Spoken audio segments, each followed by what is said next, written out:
Katika uchaguzi mkuu wa mwaka 2025 uliofanyika Oktoba 29, wapo wabunge ambao wamepoteza nafasi zao kutoka katika Chama cha Mapinduzi CCM na waliokuwa na nafasi kubwa ndani ya serikali na chama hicho. Moja ya mbunge aliyepoteza nafasi yake ni Jerry Silaa, aliyekuwa waziri wa habari, teknolojia na mawasiliano kutoka Chama cha Mapinduzi CCM.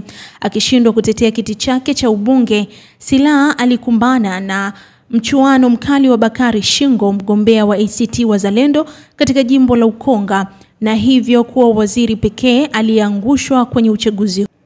ACT Wazalendo imeweza kushinda majimbo 4 Tanzania bara ambayo ni Tunduru Kaskazini, ambapo jimbo hili limeweza kuchukuliwa na Odo Shaibu.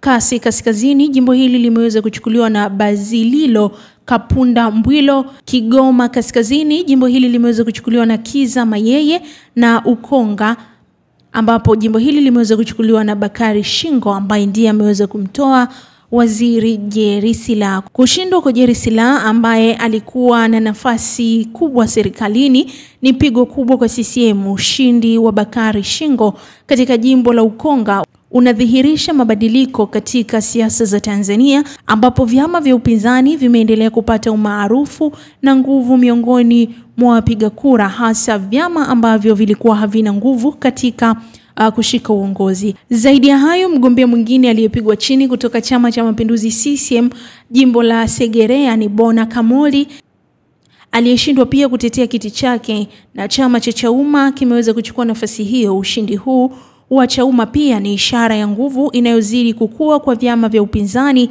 ambapo chama cha Chauma kilionyesha uwezo wake wa kuvutia wapiga kura katika jimbo hilo. Kushindwa kwa Jerry Silaa na Bona Kamoli ambao walikuwa wabunge wa Chama cha Mapinduzi CCM ni mabadiliko makubwa katika ramani ya kisiasa ya Tanzania, na ni alama ya kwamba wananchi wameendelea kutafuta mabadiliko ya kweli katika uongozi wa nchi. Wengi wanajiuliza ikiwa matokeo haya ni mwanzo wa mabadiliko makubwa ya kisiasa nchini. Vyama vya upinzani vimeonyesha nguvu mpya, huku ACT Wazalendo na chama cha Chauma wakionyesha uwezo wa kupambana kwa karibu na vyama vikuu kama CCM.